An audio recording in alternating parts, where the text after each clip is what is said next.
Welcome, everybody. My name's Randy Helm. I'm a member of the class of 1970, Yale College, Berkeley.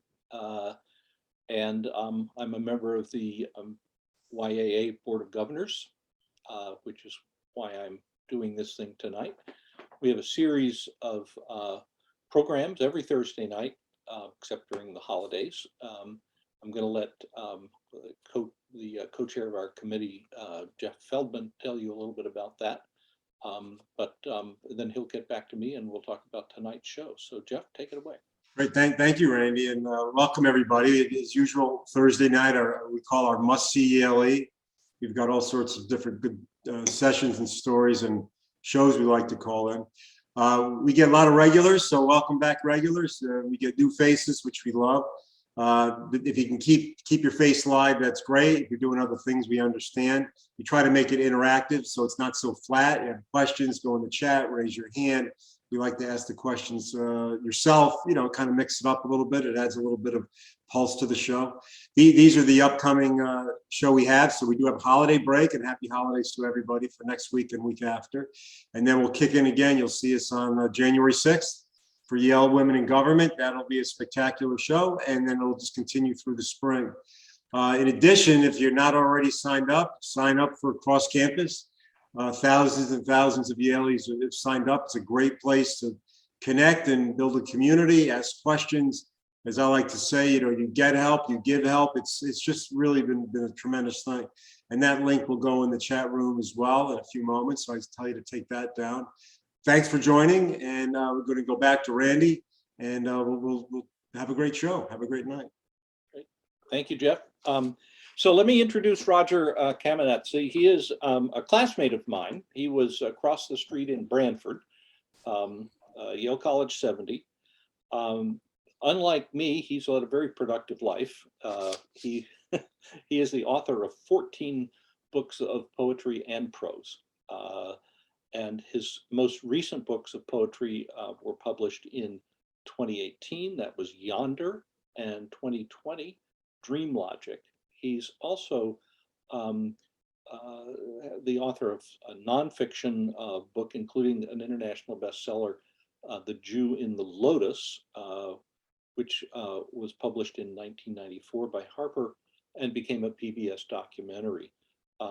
He also wrote The History of Last Night's Dream, which was published by Harper in 2007. And was featured by Oprah Winfrey on her Soul series. He's a professor emeritus of English and religious studies at LSU, lives in New Orleans, which I envy. And he's the founding teacher of a group called Natural Dream Work, which works with clients seeking spiritual direction through their dreams. So I put his bio and his website on the chat so that you can access that if you want. And there's so much that we could be talking about with Rodger, but I think that tonight we're just going to be talking about dreams. And I want to start just by asking Rodger, what's your purpose in working with dreams? How did you get there, and why? And what are you doing with them? Thanks, Randy. Thanks for the introduction. And hello, everybody. It's nice to be with my fellow Yaleys across time and space here. I've always been interested in dreams. I remember dreaming when I was in Branford and writing them down. And I thought some way that would help. I thought there was a mysterious relationship between dreams and poetry, although I couldn't have articulated it back then when I was fascinated by both, and I've continued to be interested in both. The one impetus was, when I was at the meeting between the rabbis and the Dalai Lama that I wrote about in The Jew in the Lotus. I was very impressed by the Tibetans' use of visualization and imagery as a spiritual practice. And I guess that particularly struck me because my sense of Judaism was, aniconic. But I began to ask, well, what is there like that? And I began investigating, and I wrote a book, The History of Last Night's Dream. Well, first of all, I tried to figure out what happened to the dream in the Bible, the Torah, because after the book of Genesis, there are no more dreams. The dream disappears. And that's kind of interesting. And yet we have these two avatars of the dream, Joseph and Jacob. Anyway, skipping ahead, I met this intuitive dream master in Vermont. He taught me, as kind of a wildflower teacher, not a psychologist at all, but actually a postman. And studying with him was really great for me because he taught me the way of images rather than words, and I'm a big word person. I learned a way to work with dreams that can help people immerse themselves in feelings and in imagination. And I would say that our experience of dreams is healing because it restores to us a sense of feeling as opposed to living a life of reactivity. And also, as Borges says, the most amazing thing is not all the different ways we could interpret dreams, but the fact of the dream. The fact of the dream is what's extraordinary. That human beings, all of us, dream 4 or 5 times a night, depending on your medications, but generally 4 or 5 times a night. And to my mind, this is an extraordinary thing that the mind, or if you prefer, the brain, is spontaneously producing images constantly in an ever evolving sense. And so this productivity of the imagination, one way to experience that is through creative work, obviously, not just poetry, but any kind of creative work you're doing. But the other way we experience it is nightly in our dreams. I guess having worked with this master for a number of years, I began to branch out on my own. For the past 15 years, I've been working one-on-one with people. So I've had the chance to literally read thousands and thousands of dreams and talk them over and re-experience them with people. And that's, it's great work, and it's a beautiful work to be doing. You have said in our previous conversations that it's not so much about interpreting them, the dreams, that is, it is bringing them to life. What's the difference? Right. How do you mean that? I think most people, after all, we're conditioned by our culture to think of dreams as something to be interpreted. In fact, that does go, some of the oldest books we have, going back to ancient Sumer, are really dream interpretation books. Obviously, in the Bible, the story of Joseph, the interpreter, kind of overshadows the dream of his father, Jacob, which doesn't have an interpreter, right? Jacob has the dream of the ladder. He wakes up and his world is transformed.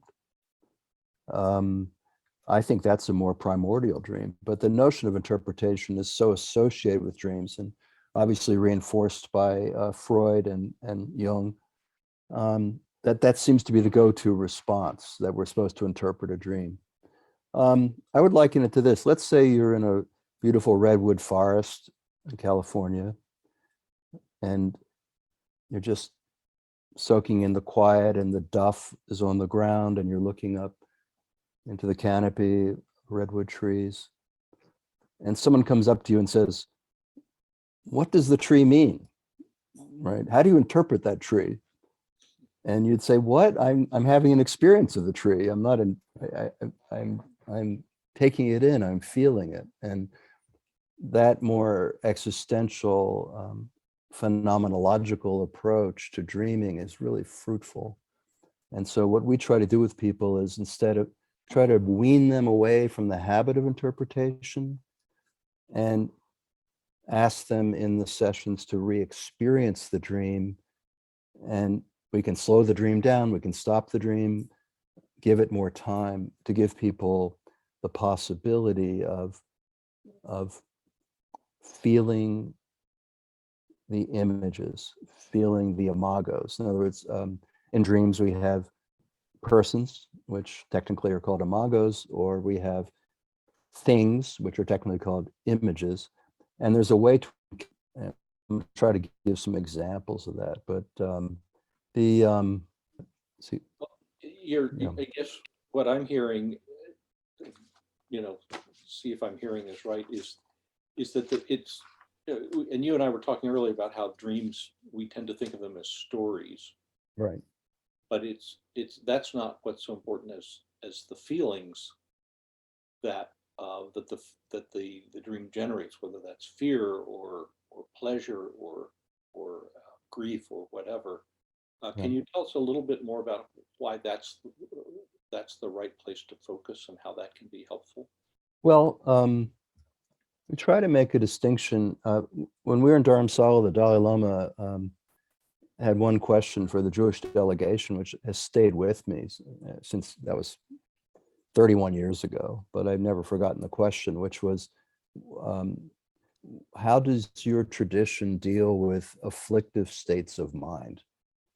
Afflictive states of mind. And so the Tibetans, in their way of thinking, speak of it's called kleshas, but basically these are difficult emotions. Among them are, I know, sure nobody here has experiences, but they include anxiety, envy, jealousy, rage, the stuff that keeps you awake at night, worry. These are all afflictive states of mind. And so in our work, we call them reactivity. So if you're a reactive person, you're constantly bouncing off of your experience into some sort of reaction. And usually that reaction has a story wrapped around it, like he's trying to take my job, or she doesn't like me, or, oh, I did a terrible thing. I should be ashamed of myself. So shame and guilt are also reactive states of mind. And they tend to wrap themselves around a story. They tend to either be about the past or about the future, right? By contrast, feelings, and by feelings, I'm shorthand here, of course, would include terror or fear or awe or wonder. They're really all on the same line of feeling. Joy and love and pleasure, all in the same line of feeling. Disgust is a core feeling. Pain, sadness, core feeling. So when they have these feelings, whether they're, quote, pleasant or unpleasant feelings, they make us whole. We feel them entirely. Whereas with afflictive states of mind or reactions, we feel them partially. And they have a somewhat more mechanical quality to them. Let me Yeah. just seek some clarification there. So are you saying that these feelings that we may have in our waking moments, Yes. we experience more profoundly in our dreams than we do when we're awake? Sometimes. The grief, It, the rage, the whatever, whatever we're working on in our dream. Sometimes. I mean, after all, we do put a lot of energy in our lives. We lock our doors, we have alarms, we're careful when we walk to our car in the dark. We do all that to avoid the feeling of terror. Right? We don't want to feel terrified. And we do a pretty good job of that. So yeah, sometimes for some people, the only place they actually experience actual terror generally would be in their dreams. That's why dreams of terror get that special name, nightmare. They're simply dreams with terror in them, but we call them nightmares. Yeah, I mean, in some cases, yes, people will experience much deeper feelings in their dreams than they experience in waking life, which is sort of unfortunate, maybe even a little sad. By Yeah. the way, I just wanted to tell people that we will have Q&A, and if you have questions that you just are afraid you might forget the question, put them in the chat, and I'll try to make sure that we get around to them. Okay. Right. So, I noticed that I'm keeping an eye on the chat out of one corner Right. of my waking eye, and not seeing anything there yet that Right. what I put there. So Okay. anyway. So yeah. So tell us about the healing power of dreams. Which Okay, thanks for It's asking that's that. something that you mentioned Right, earlier, not tonight, but in another conversation. right. Uh, that surprised me, frankly. I Hmm. think dreams is, like most people do. I think of them as, okay, so what is that all about? Why did I Hmm. dream that? Right. Um, what Hmm. what's that trying to tell me? But healing was not necessarily Right. part of my approach. So Right. tell us how Well, you. probably the best way might be to give you an example or two, if that's okay. So let me share a screen, and I mean, I'll tell you a little story about this. I hope I'm sharing the right screen and not my something else. Let's see how that works. Does that look good? Yeah. Okay, so we have up here the heading, The Sacred Encounter. And this first dream actually was not from a client. I was giving a presentation when the book, History of Last Night's Dream came out, and a woman came up to me and told me this story, which I'm going to tell you, that her daughter had was in medical school. She was doing a residency, and in a parking lot late at night, leaving her work, she was murdered. It was very sad.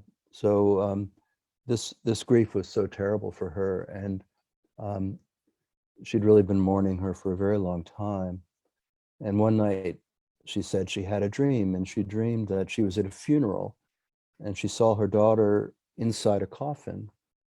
And of course, it was a terribly painful experience. Here she was experiencing pain in such a direct, immediate way. And that, I think we know that in our dreams, that can happen in our dreams. And there's nothing else to do but feel that moment. But then the dream shifted, and now her daughter was standing before her, facing her, and she said, Mom, when I first had to go in the coffin, I felt very scared. But then I realized I don't have to stay here. So that dream was healing. That encounter with her daughter, first of all, the power of this, to see her daughter again, speaking in her voice, facing her. Let's not discount that immediacy, that experience of her voice, her way of talking, her presence was profoundly healing, especially after the first feeling in the dream of such loss, such pain. But of course, along with it was what she was saying to her, which is, when you think of me now, you don't have to keep thinking of me as a dead person in a coffin. You can revive in your imagination and feel me as a living presence. So, you know, this kind of dream, I think, is one reason I got so interested in dreaming, because I think most of us, casually in the world don't take dreams very seriously. But I will say that this sort of dream, uh, most people do take seriously. They hold on to it. And she told me that you know having had this dream really changed things for her, and she got her through her intense grief and into a different way of feeling and thinking about the loss of her daughter. So I just wanted to offer that as just an example, because sometimes an example makes it a lot clearer than talking in general. Well, this is so irresistible now. I've jumped ahead to the dad in the white fireplace. Do you want to tell us a little bit about that? Yeah, so this was a guy named Bill, and it was a very simple dream. Um, he was leaving the house of his childhood, and he could tell that because there was a fireplace that at a certain point his mother painted over the brick and made it white, and it was a very specific era in his life when he'd gone off to college. And um, he went to the door to leave. It's a very simple dream, right? He went to the door to leave, but then something made him feel, no, I have to turn back. And he turned back, and he came back to hug his father. And this was a person who was not close to his father, who always felt a distance from his father. And when he had this dream, his father was no longer alive. And of course, many, many, many years after the occasion of the dream, which to him felt like the time when he went off to college. And he just said, "I love you, Dad." And his father held him for a very long time. And he began to feel the loss, the grief, the pain, and it came out in this very direct way. So again, dreams bring us to feelings. And notice that in both examples here, the feelings are not so-called up feelings, happy feelings. That's not the point. All of our feelings are interrelated. They are part of, you might call the harmonics of feeling. And just like you wouldn't want to play a piano that only had white keys, you really can't live without pain, and you can't live without terror, and you can't live without, even disgust. I mean, in other words, you need all of those feelings in order to have a full emotional life. Mm.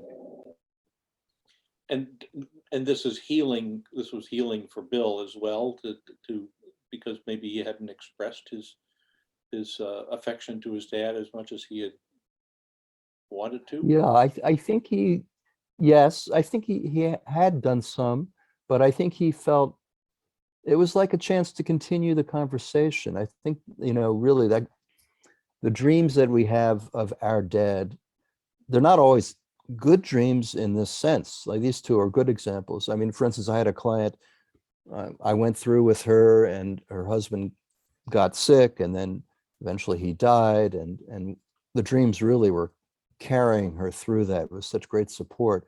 And then about 3 or 4 months after he died, he came back in a dream, and they sat down, and they had a cup of coffee, and then he said, "Well, I have to go to work," and he left. And there was no feeling. And so, and I said, "Well, was that what it was like? I mean, does that really express kind of the way it was?" And she said, "Yeah." So actually it was a very sad dream, in part because of the lack of feeling that So she experienced. she was re-experiencing some of the dissatisfaction in their relationship, Exactly. That's right. things that weren't fulfilling. Exactly. Yeah. So it's not always easy when you're doing what I do to be with the person, to help them. My goal is just to support you to feel what you're feeling in your dreams, and to also point out whenever you're making up a story that is getting in the way of feeling. I try, I mean, in the time we have, but I'm trying to make a point that reactivity usually has a story involved: blaming somebody, being ashamed of yourself, anger at somebody, right? Whatever the reaction is, or just instead of feeling your terror, you feel anxiety about the future. Instead of feeling terror in the moment, you feel anxiety projected into a future story. I often say, it's kind of a joke, but it's true, that in a way, terror is the cure for anxiety. If we were able to feel more of our terror, then maybe we wouldn't have to suffer so much anxiety. I'm there may be more that you want to share with us that's on your screen. Oh, And that's okay. Let's go to your question. I'll turn this off, well, and we can come back. I'm curious as to how you your role in drawing out people who they come to you, they know that this is what you do, and Right. they come because they think that it will help them in some way. Right. And so you're a very astute listener. Um, how do they do all the work, or are there ways in which you can just sort of present them with a key, or point out where the keyhole is, or how do you how do you how do you help them um, find the meaning and the healing in these dreams? That's such a good question. So first of all, I want to say up front, obviously, I'm a poet, I'm a writer. I have zero credentials as a psychologist, psychotherapist, anything like that. I make that very clear to the people I work with. But they stick around anyway. And, it's in the context of a relationship. And we meet, once every 2 weeks or so. They bring the dreams. We talk a little bit about the previous work we did. We usually give them a homework, which is a moment of intense feeling through an encounter in the dream, which they are asked to dwell on during the week. That stimulates new dreams. But in the session itself, we follow the dreams, and we're really looking for, this is the thing, I'll say it this way, a dream is a poem disguised as a story, by which I mean there are moments of encounter in which time stops in the dream and deepens, okay? And those moments of encounter of great feeling, we've seen a couple examples, just the hug of the father or the encounter of the mother with her daughter. These are moments that we want to dwell on because they're moments of, I call them sacred encounter, where there's always a depth of feeling. And just being able to experience those feelings can change us. So I try to facilitate that. I try to strip away the story making, because there's always, people are going to tell you stories, I had a client who was dreaming, and she said that her stove was making blue flashes while she was cooking. And I said, "Oh, you were cooking. What were you cooking?" And there was a silence. Then she said, "Actually, I wasn't cooking anything." But she thought she was cooking because that's her story. I cook meals for my family, you see? So the story was more real to her than the event or the fact of the dream. So we try to guide people away from the story. We look for the holes in the story, and we go to the events, and that's where we have the encounter. You said the events. Yes. Aren't the events part of the story? Right? Isn't that what the story is constructed of? No. Obviously,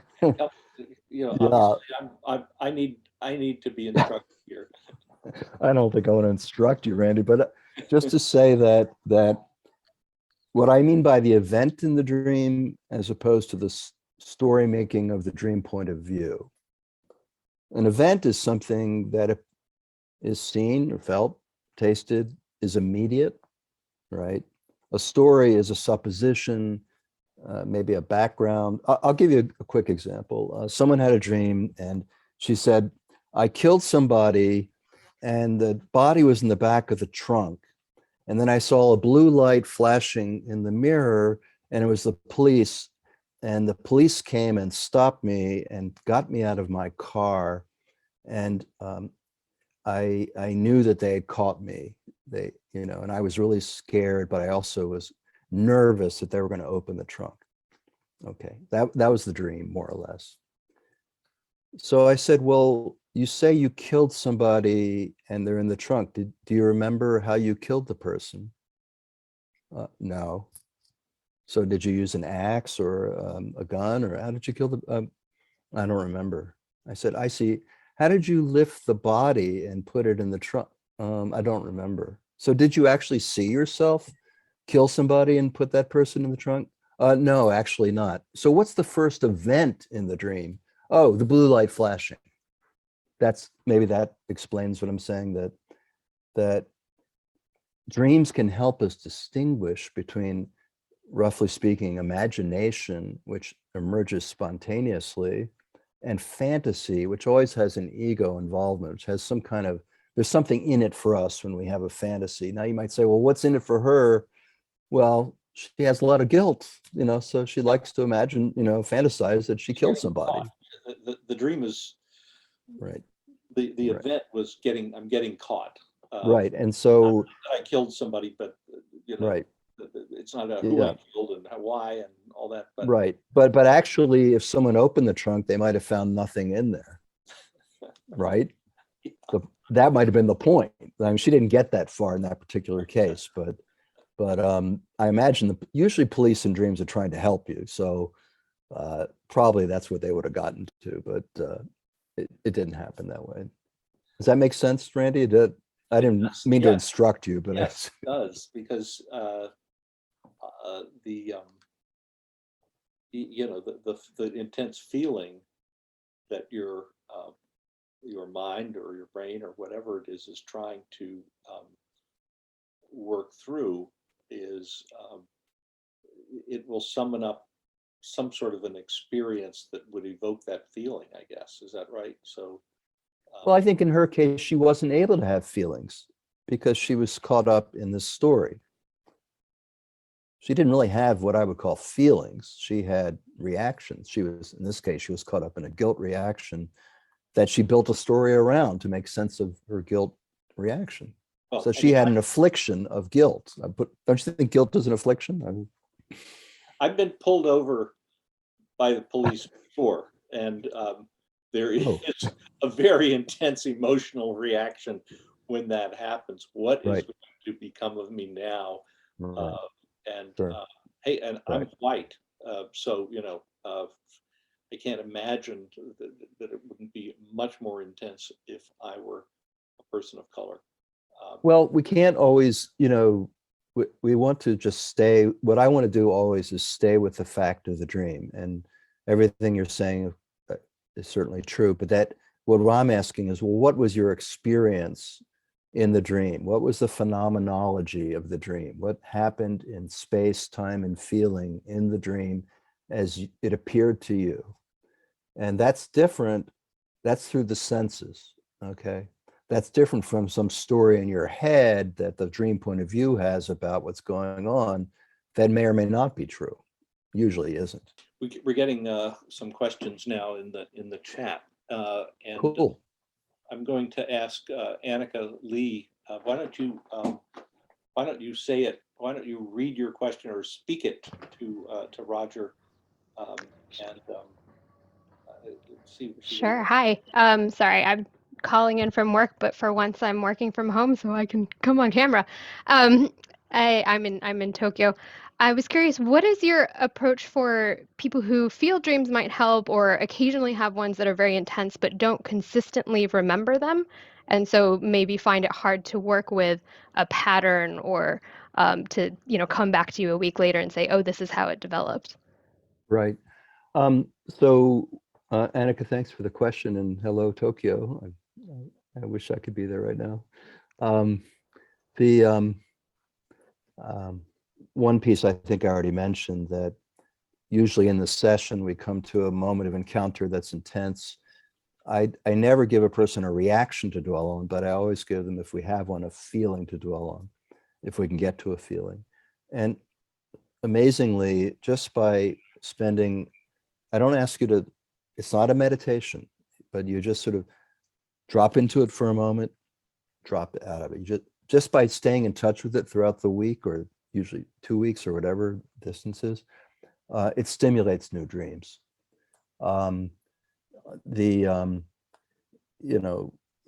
If anyone who's listening would like to remember a dream, one way to do that is to remember a dream you do remember, write it down. It can be from any time in your life, and just dwell on it a few times a day and before you go to bed. And I found that always stimulates dreams.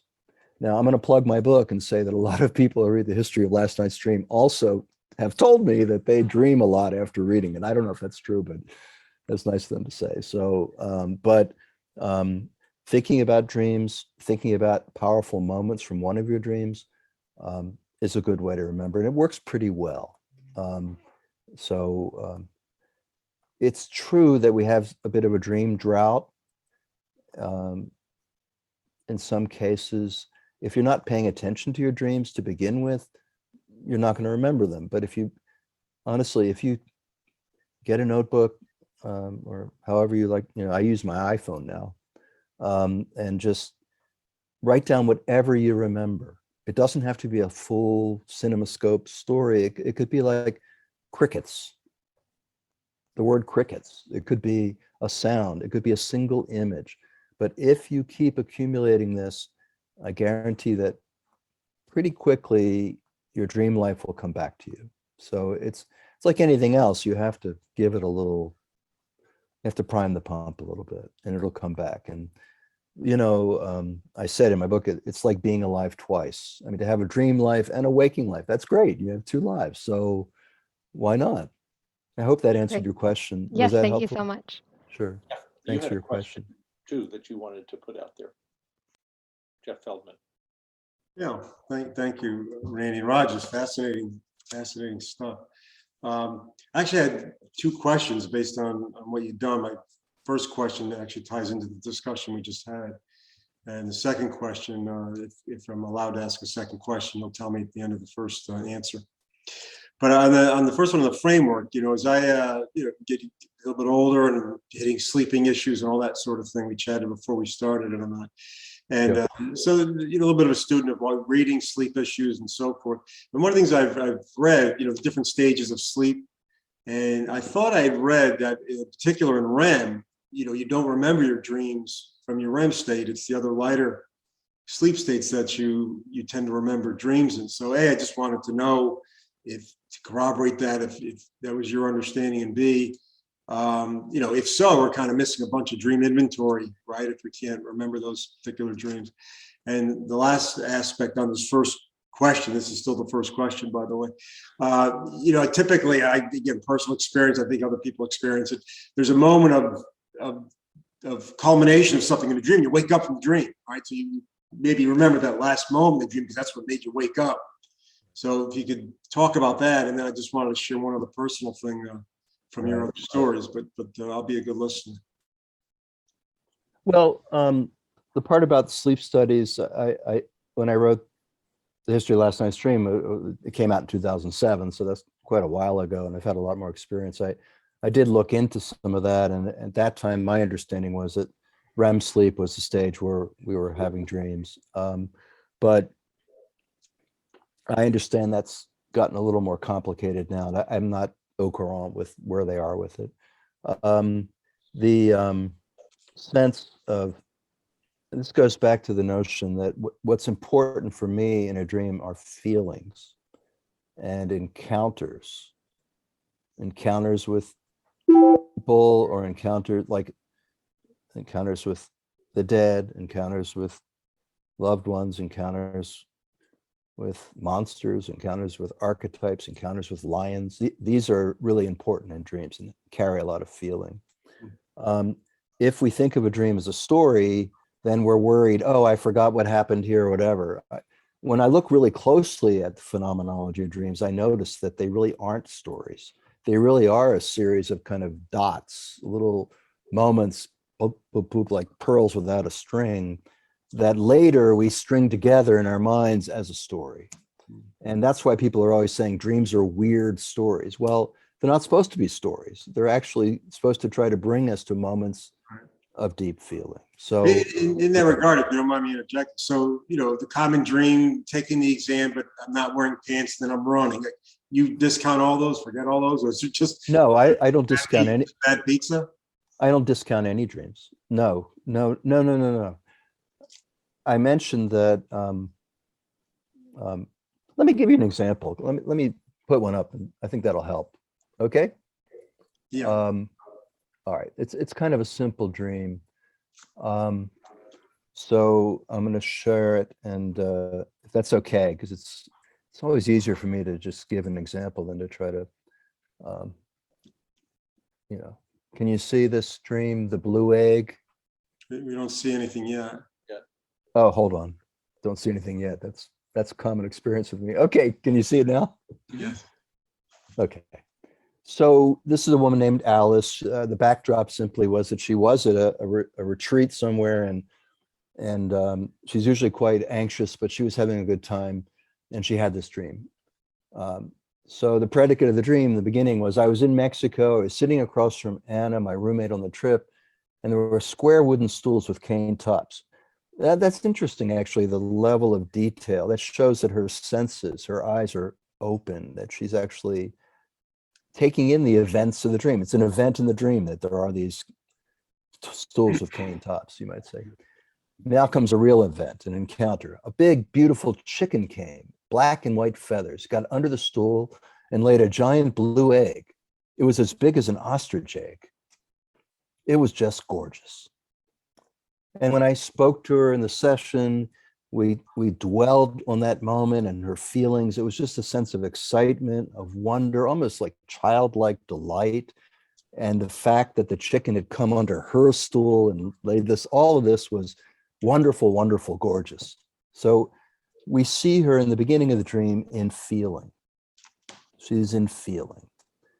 Okay, now we're going to move to the territory you were just talking about, Jeff. Reaction. Okay. It was just gorgeous, and I didn't know what to do with it. Well, what's the eye that doesn't know what to do with gorgeous? What part of us doesn't know what to do with gorgeous? Well, it's the eye, it's the waking life, self, it's the practical, it's the, you'll see, right? So we go into reaction that's full of story. I wanted someone to take a picture. So I want to capture it, I want to own it, right? But nobody could, and I wanted to save it, but how do you save an egg? I thought maybe they could hard boil it. I thought maybe I should eat it, but of course I'm a vegan, so I did nothing. So I didn't think I should do that, but I wondered if there was some incredible nourishment for me if I did eat it. The chicken seemed outraged that we would take her eggs, which she had abandoned. Some schmutzy things got on the shell. I didn't know if I should clean it or take it to the kitchen. I thought maybe they should hard boil it so that maybe I could take it home and protect it. I think there was something about wanting my ex to have the same experience. So everything you're seeing here is reactivity, anxiety, thinking, planning, plotting, blah, blah, blah, blah, where unfortunately a lot of us spend most of our days problem solving, right? And she lost the feeling. So if you're dreaming of, you know, I can't find my car in the parking lot, or I can't find my wallet, or what was the one you gave me? The Jeff. The exam when you're not wearing pants and you're just running. Oh, that's oh wow! What, you were running away from the exam? This wasn't your dream, was it? The original, I thought this was fairly common, right? But oh yeah, I'm sure everybody's had that. I thought it was again bad pizza. But okay, so what we can do is, especially if these dreams are repeated, is we can help move the person from the reactivity to a feeling, because the theory of it is that underneath every reaction is a deeper feeling that's covered over by the reaction. So like in that moment when you're naked, right, for many people, there's a feeling, there's a reaction of shame about being naked. But what is that really about? I mean, if we get underneath the shame, and it takes work, and try to kind of work with the person and re-experience it, maybe it's not so bad to be naked. Maybe it's actually okay to be naked. And eventually people will have a dream where they're naked and it's no big deal. Everybody else is wearing clothes, they're naked, they're walking around, just like you and I did when we were 2 and 3. Right? So to get to that state where like you're no longer ashamed or embarrassed, or what a beautiful place to get back to, right? And the dream can allow that once we get past the reactivity. So it is useful to have dreams where you're reactive. And in fact, most of my clients in the beginning, almost their dreams are almost 100% reactivity, because that's where they're coming from. But over time, you can get to a dream where you're actually deeper in feeling. Does that answer your question? Oh, it's fantastic. Thank you. And I'll hold off on the second one unless we have more time at the end. Well, we have a couple more questions, but I'm interested in the egg. Okay. This big blue egg, and yeah. she wanted her ex to have the same experience, which right. is sounds generous, huh? Well, maybe, or vindictive, depending on how she was feeling about this egg. She was very proud that the chicken laid the egg under her stool, and right. Beautiful, but that's responsibility. Now she had a responsibility. Right. She turned her joy into responsibility. That's a good way of thinking of it. There's a little more detail we could go into, but you know, I'm not sure how much time we have. But basically, notice that the chicken seemed outraged Okay, so my question is, well, how do you know this? Like, what is it about a chicken that tells you it's outraged? She said, "Oh no, she's outraged. I knew it." And I said, "Well, maybe she's outraged because you just can't appreciate her egg. You have to go into all this, machination." And that's confirmed by this schmutz is Yiddish for like dirt. There's like dirt on the shell suddenly. What is the dirt on the shell? Well, when we get lost in our anxieties as she is, she's no longer experiencing the egg and its beauty, right? It's covered over. So we don't really work with symbols particularly, but what I would say is that a dream is interactive. All the elements in the dream are in a way they're alive and they're responding either to things you're thinking or doing. It's a weird thing to think about, but imagine a world where everything's alive and everything's responsive to what you happen to be, your opinions. So if you start worrying about your egg, the egg responds by covering itself with dirt. I mean, that's how I view the dream as a dynamic, living, interactive experience. Should we go to the questions? Or? Yeah, Nathaniel Doppelberg had a question, and okay, I'm gonna turn off this okay, if I can. Nathaniel, do you want to, if you're still there, do you want to share that question? Yeah, sure. Can you hear me? Yep. Yes. I see you. I would turn on my video too, but we're a little dark right now. Okay. Yeah, so I was just asking. I know that you talked about the Tibetans, and I know that Tibetans have a rich tradition of dream and sleep yogas, and Yes. that's actually one of the big reasons that I was like, I have to come to your talk tonight, because I saw what you were talking about, and I've tried to practice dream and sleep yogas, and I do meditate regularly in my waking life, but I've had like very little sort of success actually engaging with it. And so I was curious if you've practiced that kind of thing, or if you've guided your clients to practice it as ways to deepen the kinds of conversations that you're having with folks. And also just more generally, I'm curious if if you have thoughts in general about what those practices involve. I'm all ears. Okay. Thanks, Nate. So I was I interviewed a man named Tarab Tolku, who lived in Elsinore, in Hamlet's castle town in Denmark. He'd been invited, he was the Dalai Lama's generation, and been invited by the Prince of Denmark to run their Tibetan collection. That's cool. And he taught this dream yoga practice. So I got to talk with him about it. He, as a boy, he actually would dream for people. Like Tibetan peasants would come to his teacher and the boy would dream for them, and then the teacher would work with those dreams.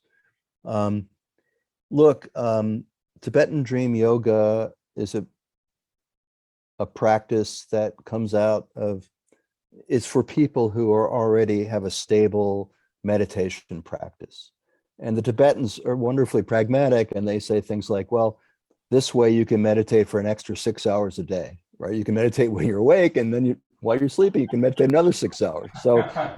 So if you're capable, I'm never, people say, oh, they're mystical. Well, actually, Tibetans aren't that way. They're actually very pragmatic in a certain way. But so the practice, in my opinion, which later got adulterated and adopted in the West as lucid dreaming, because the Tibetan method was in part to start meditating in the dream and achieve that higher consciousness to make things happen in the dream. My point is that I don't want to do that. I view the dream as a natural resource. And I'm very concerned that unless I'm enlightened, which I'm not, I will mess up the dream by trying to control it. I mean, I don't want to control waterfalls. I don't want to control my plants growing too much. I don't want to control butterflies, and I don't want to control dreams. I want them to be the natural experiences they're meant to be. And I want to encounter the feelings in them without my ego coming in and saying, that guy coming at me with a knife, well, I'll pull out a gun and shoot him, which is sort of the lucid dreaming deal, right? Right. I'm not going to do that.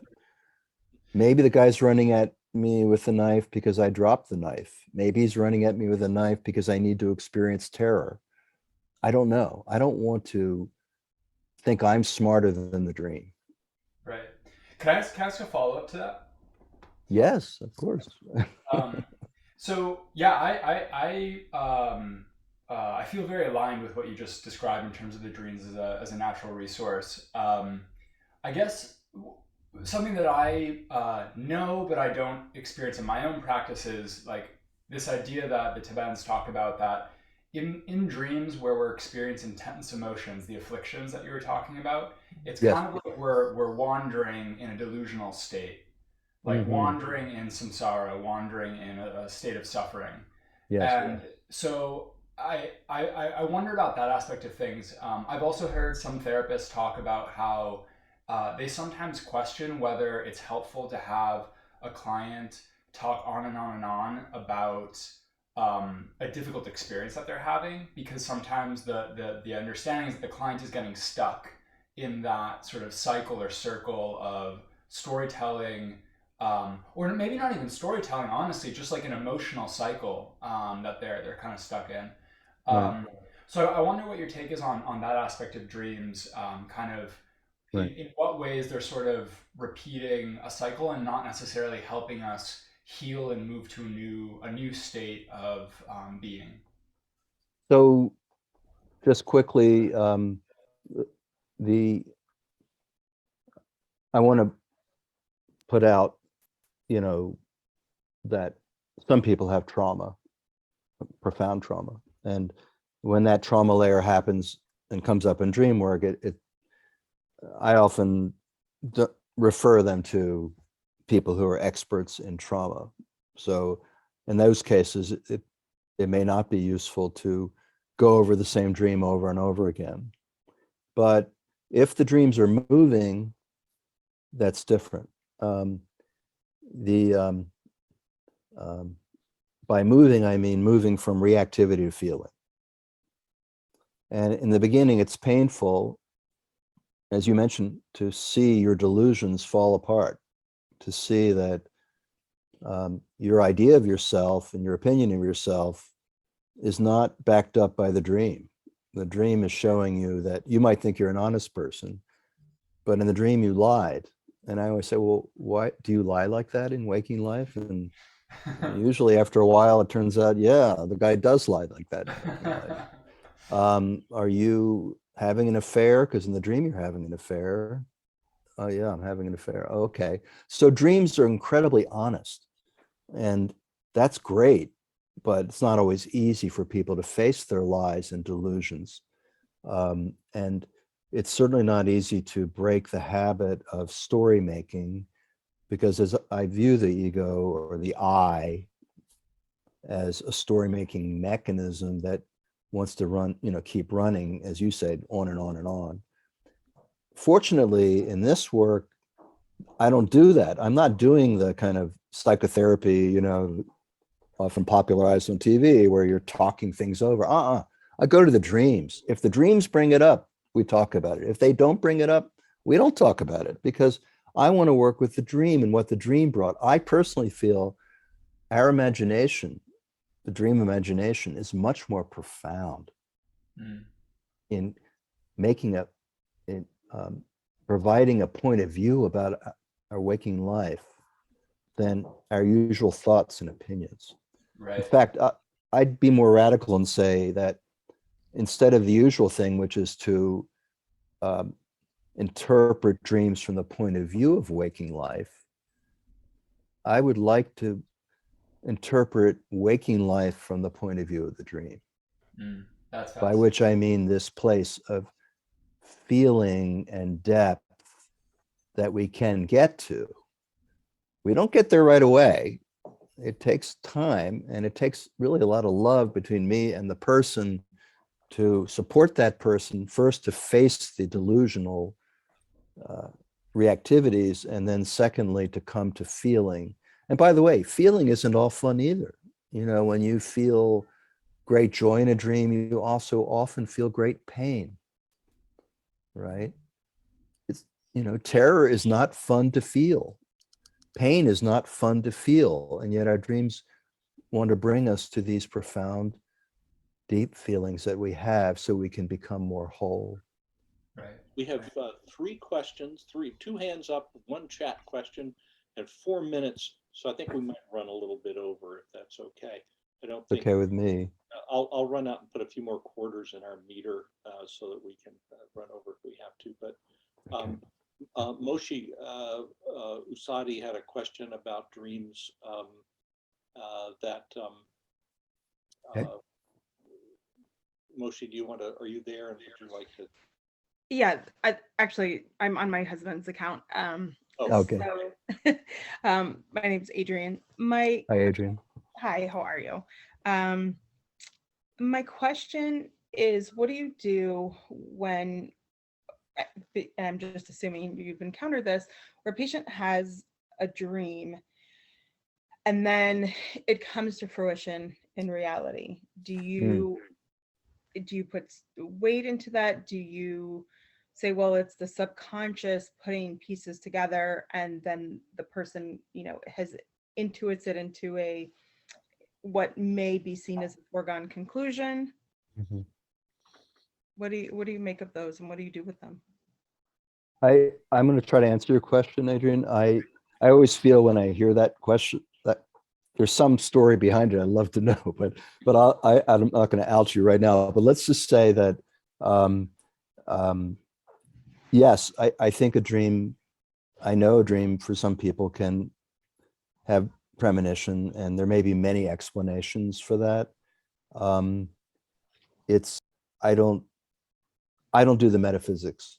In other words, I say, wow, okay, that seems to have happened. Let's talk about that. How do you feel about it?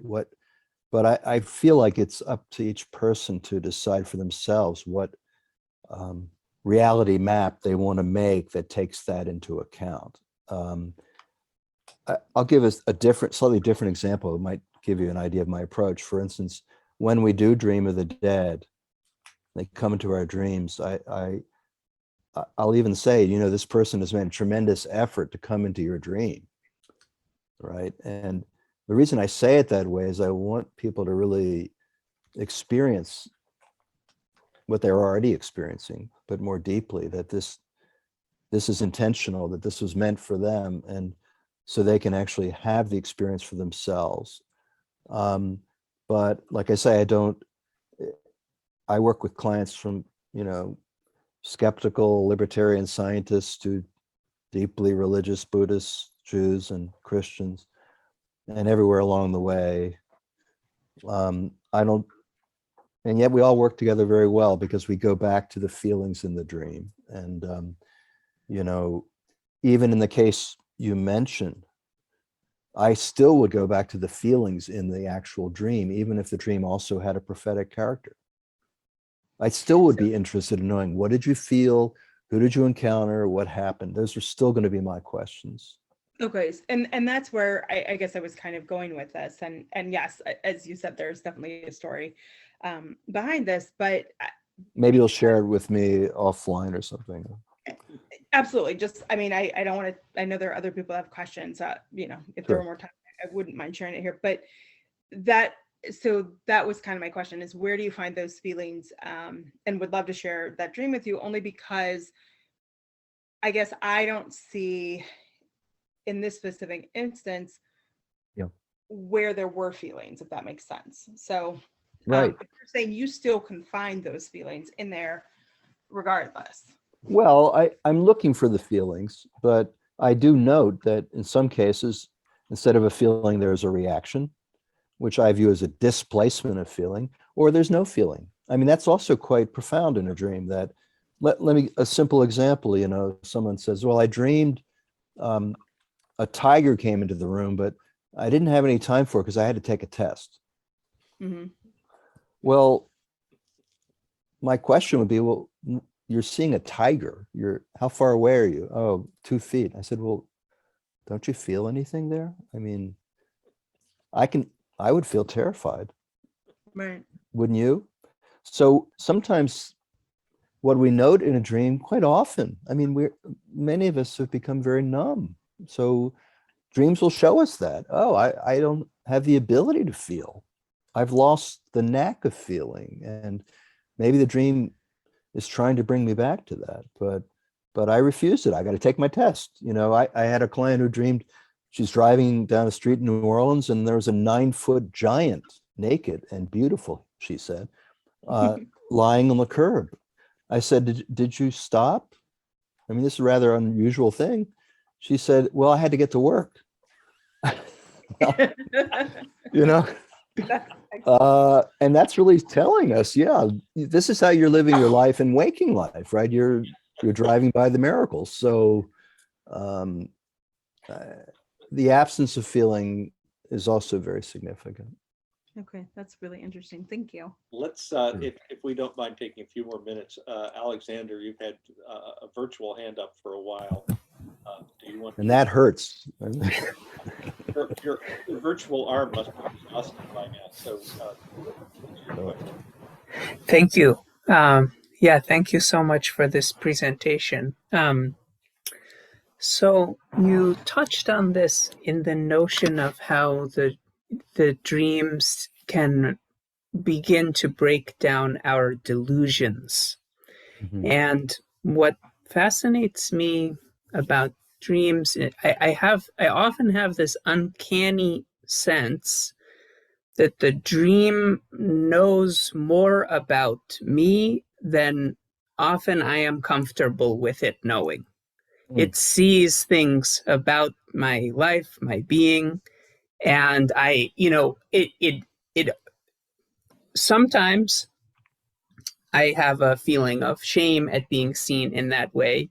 Other times I have a deep appreciation for the care of this intelligence the intelligence of the imagination that can see me with this clarity and tell it like it is to me, Right. like a counselor or it's almost like a strange kind of ancient mentor or alien watching. Right. And I'm curious just to hear a little bit more about, this imaginative intelligence that sees us so clearly, clearer than we can often see ourselves in certain ways.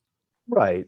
So I mean, what you're saying is music to my ears and is wonderful. And I think it's true that the dream can have a better imagination of our lives than our waking life consciousness offers.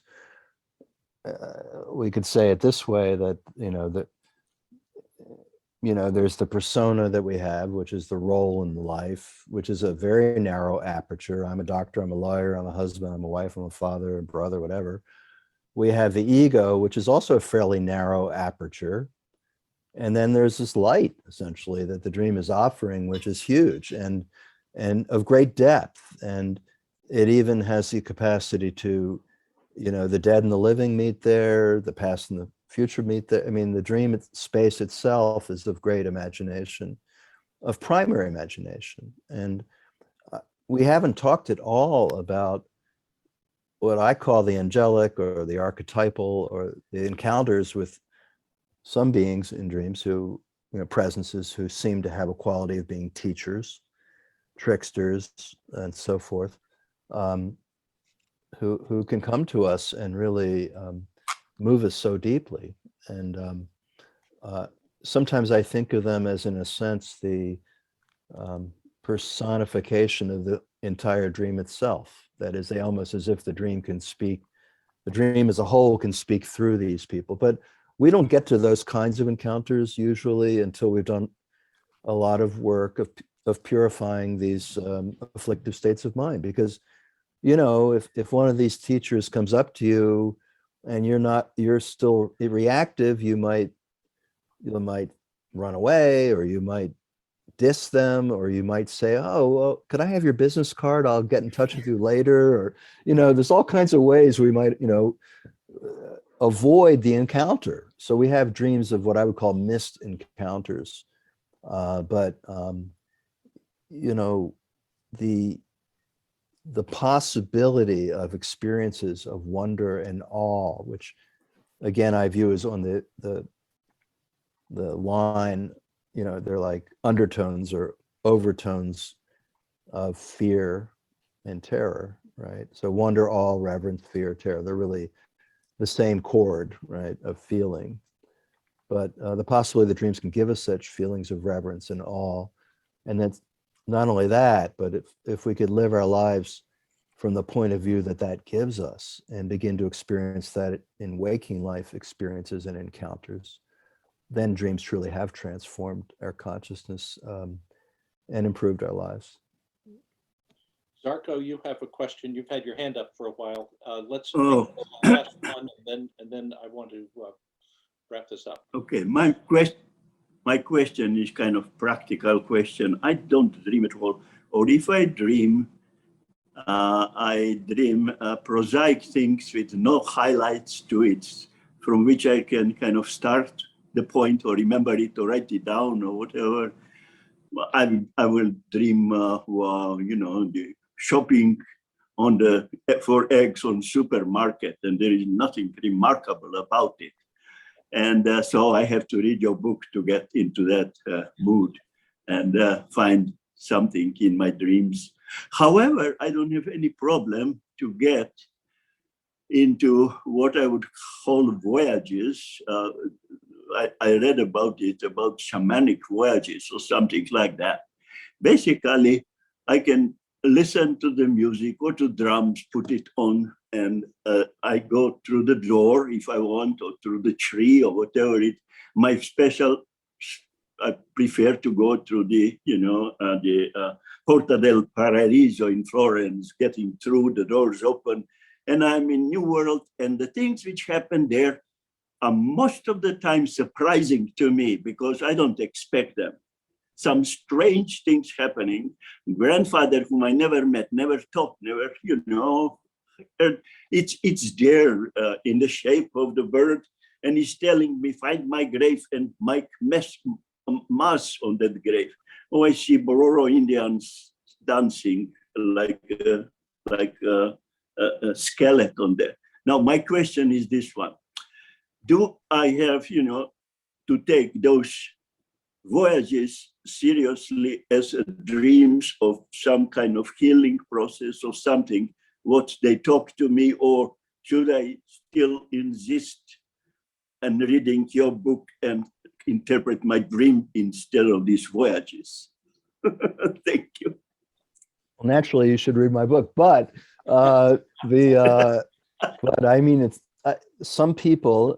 I gather you're one of them. Just have this wonderful capacity to do what we might call the waking dream.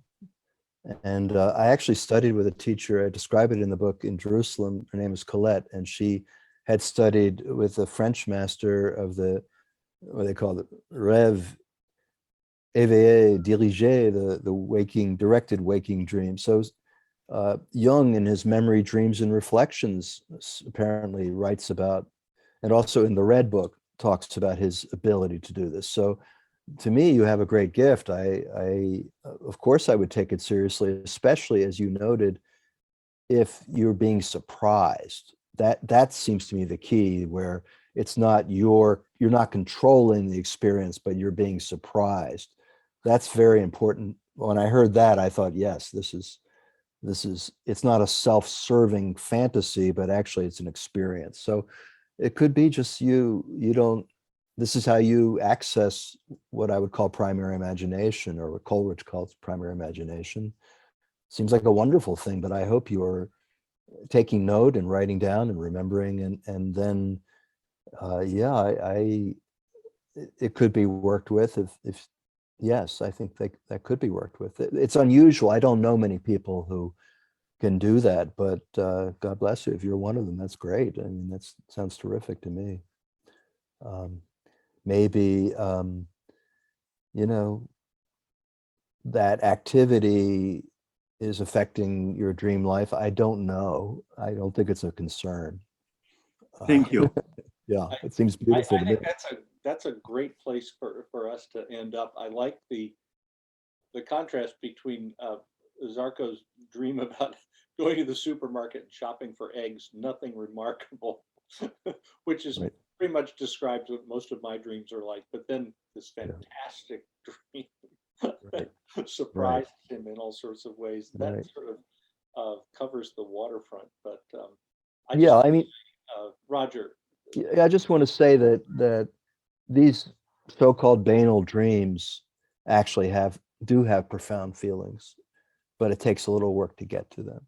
They have feelings of sadness. They have feelings of, they have intensities underneath them, but the problem is we dismiss them because of their superficial resemblance to waking life without probing a little bit what's actually going on within the dream. I contend that. I could be wrong, but very often that's the case. So I didn't mean to interrupt you, but I just want to say that. I don't want to leave it on the table that some people have great dreams and some people, no, I don't buy that. Everyone's having really the dreams they need to be having, but if you attend to them in a certain way and cultivate and develop, you have to invest, right? You have to invest into the experience to get something out of it.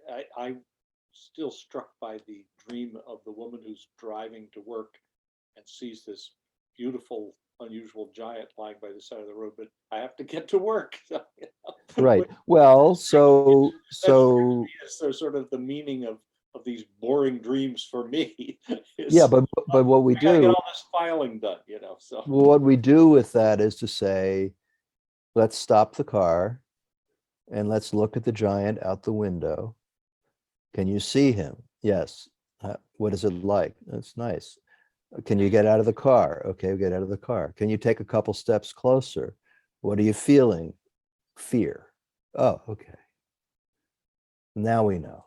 She's driven because she has fear. So we move it. We don't have to, we're not stuck with it. Okay. That's part of the work. Remember a more interesting or provocative conversation. I suspect that all the people, we've been several dozen people participating in this feel the same way. So Rodger, just thank you so Right. much.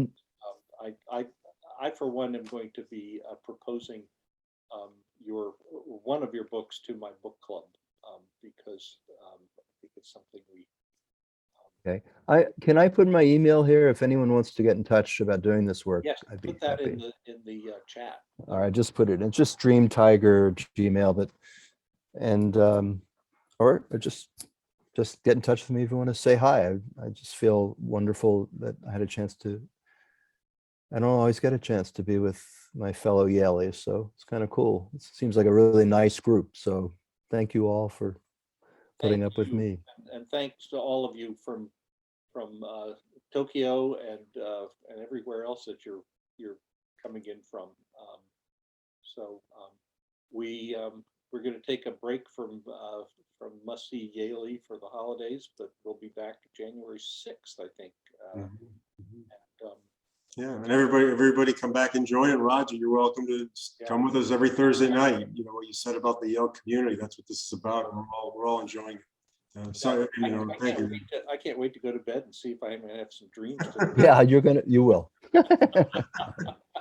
All right. Thanks, All right. everybody. Happy holidays, everybody. Good night.